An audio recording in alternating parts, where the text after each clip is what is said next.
advice, and the doctors in the case have already testified before anyone else could be heard from that they understand perfectly what medicine they gave her, how she responded to treatment, how normal the disorder was, how predictable was the recovery. But you're going to be told quite soon from St. Peter's Square in Rome that this was a miracle and it fulfills the conditions for this terrible woman to be made into a saint. I watched every stage of this. I saw it happen. I went to Calcutta.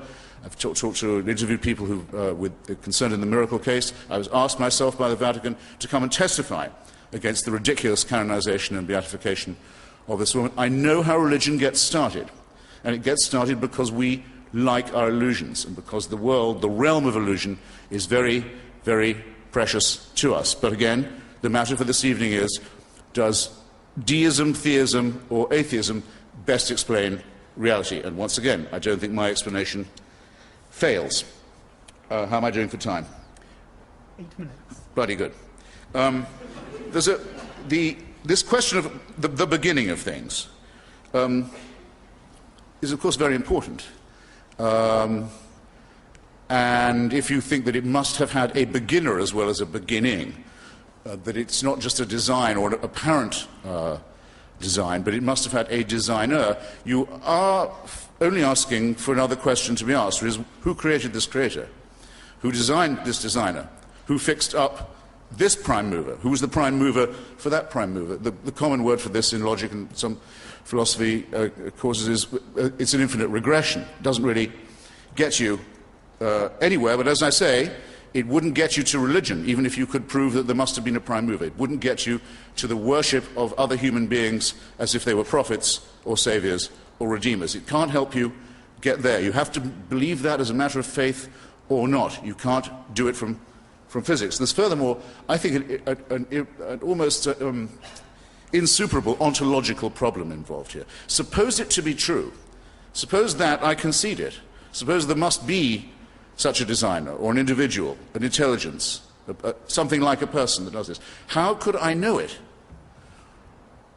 Which person is smarter, sufficiently smarter, perhaps I should say, smart enough, smarter than me, smarter than anyone here, smarter, I dare say, even than Frank, to know this person and what's in his mind? I submit that it's not possible for another human being to tell you he knows this to be true, any more than it's possible for me to tell you, which I don't try and do, because I'm not unreasonable in this way, that I know it isn't true.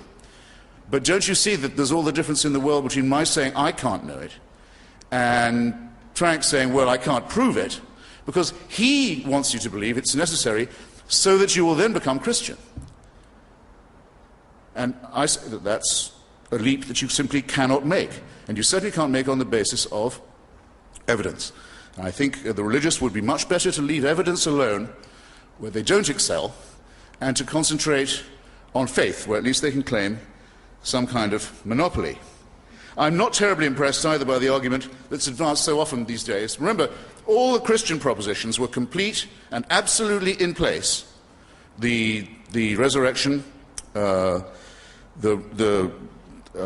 healing of, excuse me, not the healing, the forgiveness of sin, all of these, the virgin birth, the fatherhood of God, the sonhood of Jesus, the Adam and Eve story, all of these things were completely believed and promulgated by the Christian church long before there was any knowledge of the Big Bang or of evolution.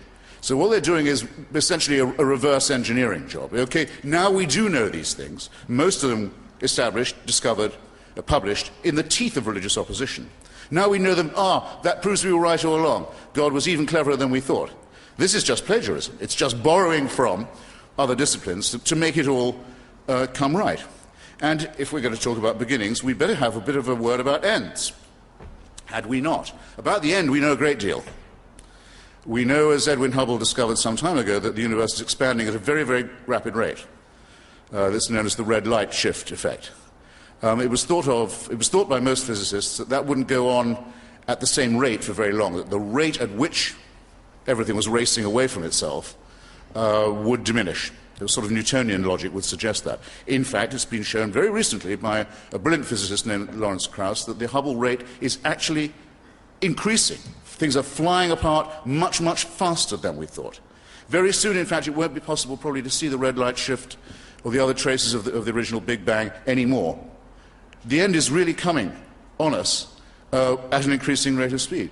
So out of our something, to reverse the question that keeps being asked with such suggestiveness, out of our something, a great deal of nothing is coming.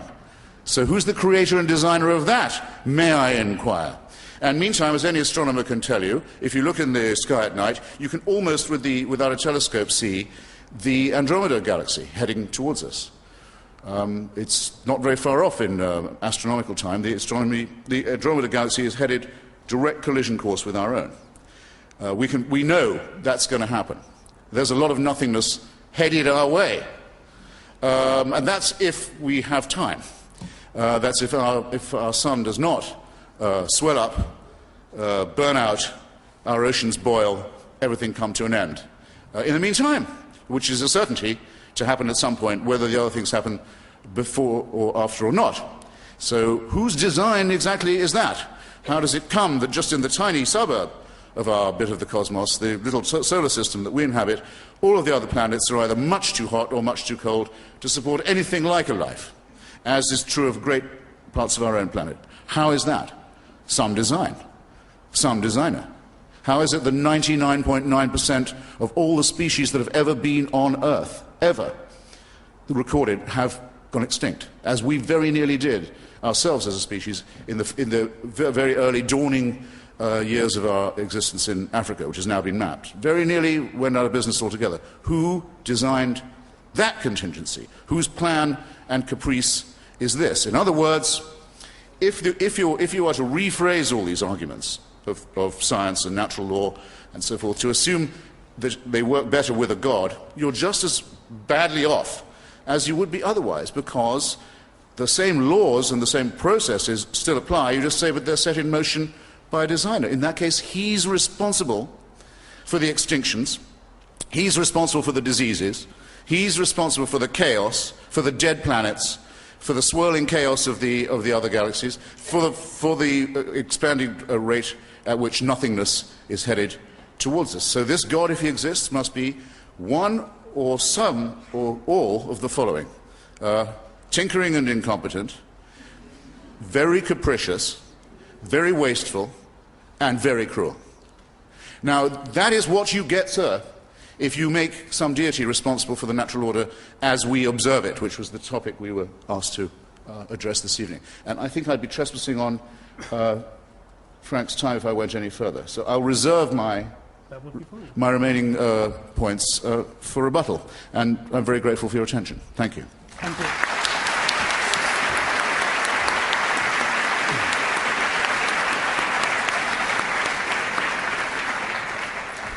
Now, Dr. Turek has 10 minutes for rebuttal. Thank you. I wish I had an English accent. Let me try and go down many of the things Christopher said. He said, I just proved deism, not theism. Notice the creation of life is not a deistic concept, neither is a resurrection of Christ a deistic concept. But I might ask Christopher later if he's a deist now. That would be good. He said he doesn't believe in miracles primarily because of David Hume. But I think Hume's argument is discredited. Hume said that the evidence for the regular is always greater than that for the rare, so you ought to always believe in the regular. The problem with the argument is, with that premise of the argument, is that the evidence for the regular isn't always greater than that for the rare. In fact, if Hume were here today, he would believe in the Big Bang. And that's a singular event. It hasn't happened over and over and over again.